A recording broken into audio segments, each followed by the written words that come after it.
Good morning, everyone. Hope you guys are feeling amazing. Hope you guys are waking up feeling great. First of all, welcome to the channel. My name is Paul Brown, and welcome to the first video from Makelifefit. But it's raining right now. We're about to head to the gym, so I gotta hurry up and get in the car.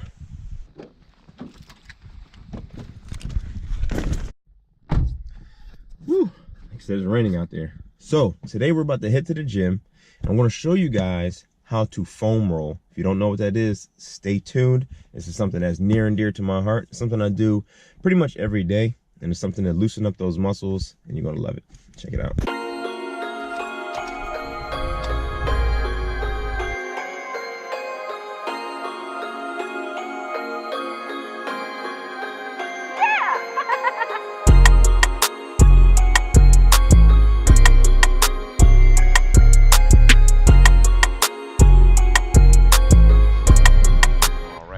Made it to the gym.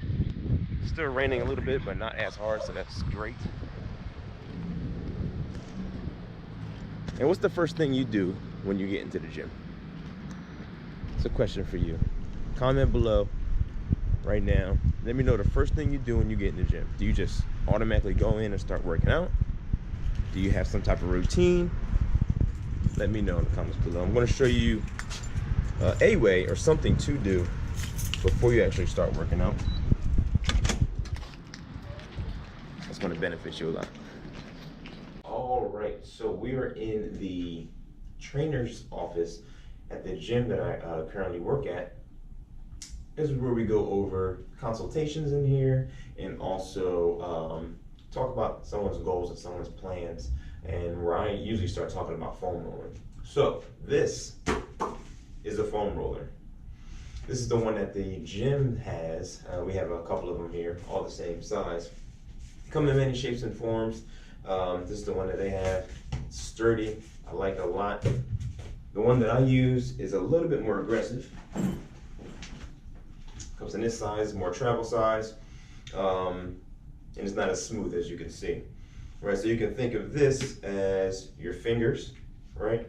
And think of these knobs as knuckles. So it's a little bit more aggressive, and if you're sore already, using something like this would probably be more beneficial because it's smoother and it's not as aggressive. So what is foam rolling? Foam rolling is, according to the National Academy of Sports Medicine, self-myofacial release, or basically the start or precursor of stretching. Right, so we're trying to release those muscles.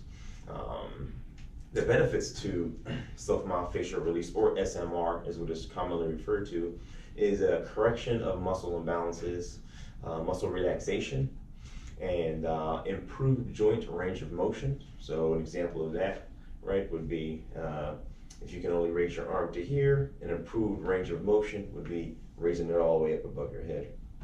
Reduce soreness, so if you're sore after a hard workout or after a strenuous type of workout, you can reduce the soreness. Improve recovery time. So when you do work out, you get little tears in your muscles. So it reduces that. And most importantly, I should say, flushes out the system, right? So it promotes blood flow, it reduces the inflammation, and gets out other toxins that are in your muscles or around your blood.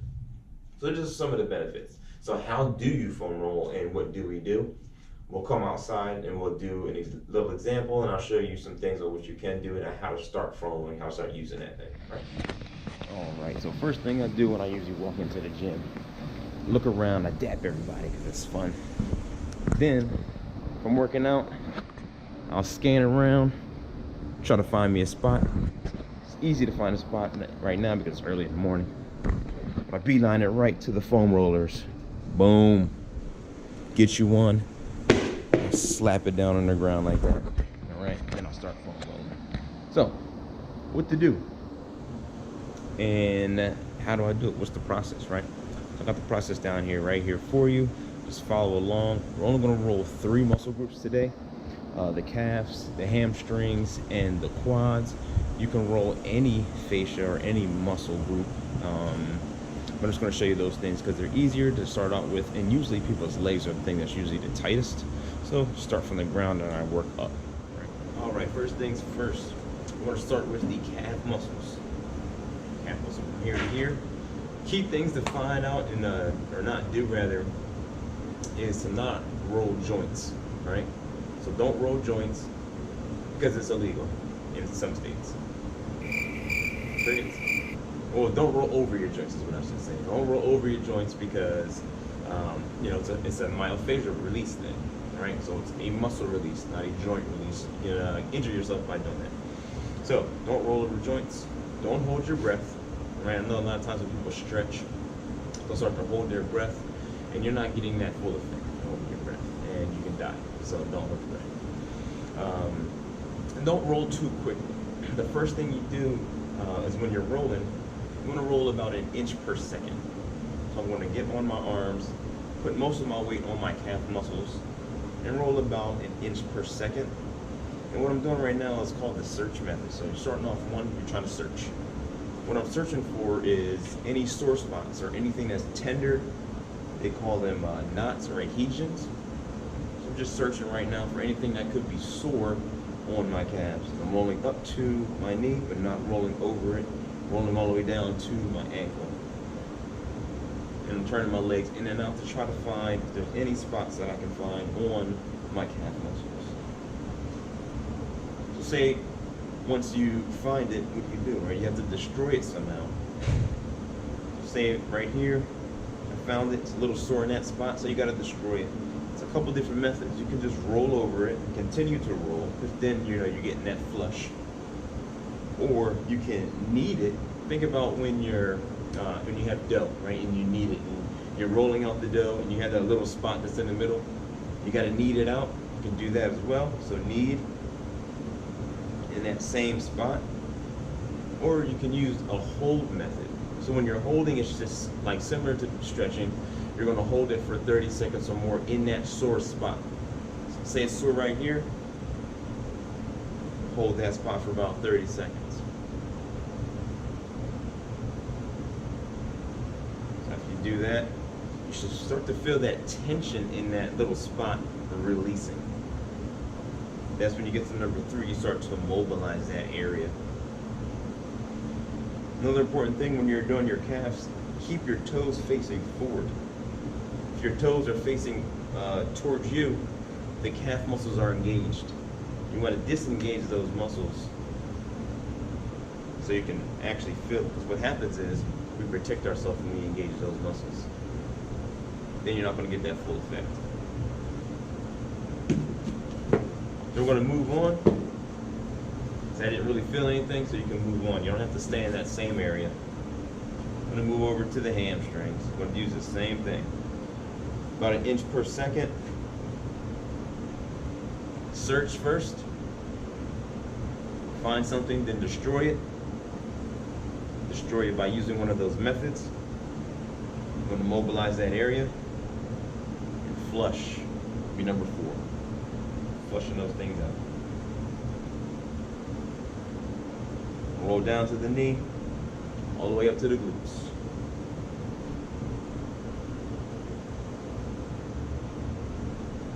And my hamstrings are pretty good, so you don't have to spend a lot of time on them if you know that they're not hurting.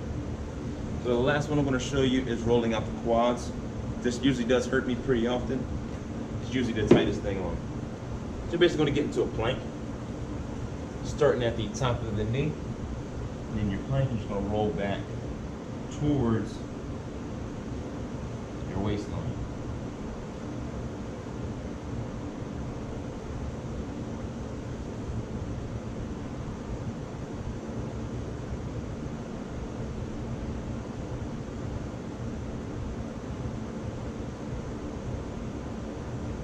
So I don't feel anything there neither, so there's no need to stay on that particular muscle if you don't feel anything. And that's how you foam roll. You can also foam roll your mid to upper back, your chest, abductors, adductors, anything, as long as you're not rolling over your joints, then you're fine.